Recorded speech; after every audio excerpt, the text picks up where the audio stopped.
غالب نیتبیکوف سخنگوی رئیس ولایت مختار کوهستان بدخشان آوازه‌ها درباره استعفای رئیس این ولایت گنرال الشیر میرزانبات را رد کرد.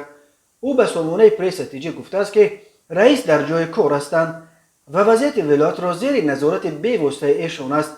شب گذشته در شبکه‌های اجتماعی خبری پخش شد که گویا پرزیدنت تاجیکستان برابر برگشتنش از سفر ترکمنستان الشیر میرزانبات را از مقام اجرا کننده وظیفه رئیس ولایت مختار کوهستان بدخشان برکنار و به جای او گنرال دیگر زاده بدخشان عبدالله نوجوانوف را اجرا کننده این وظیفه تعیین کرده است. نوجوانوف نیز این شب و روز برای میانروی به حل بحران اخیر در خاروق مرکز مأموری ولایت مختار کوهستان بدخشان قرار دارد.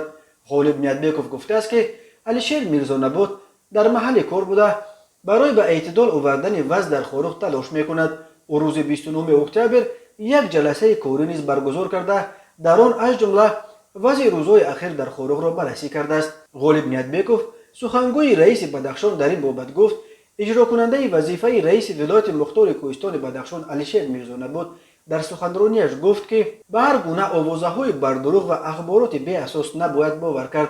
مخصوصا خدمتچیان دولتی را ضرور است که به همین گونه اغواها جواب سزاوار داده در دایره قانونگذاری کشور فعالیت خود را برآمانده بابت عملی نمودن نقشه‌های فعالیت که به سازندگی و بنیادکاری نگرانیده شدند سعی و کوشش نمایند.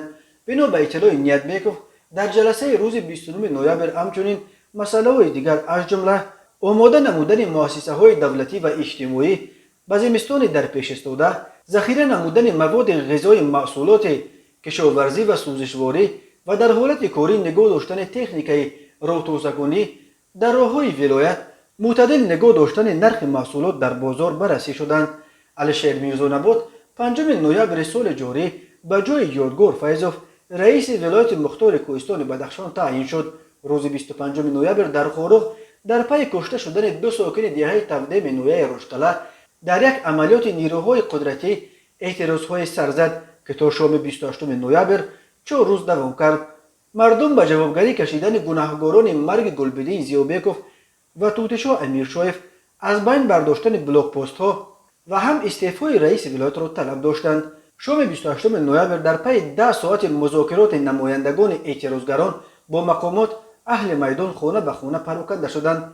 بنا به اطلاع دریافتی مقامات چند طلب اعتراضگران از جمله در مورد تحقیق سبب‌های کشتن دو ساکن تقدیم را پذیرفته الکی چند پاسگاه را در درون شهر خاروق برداشتند.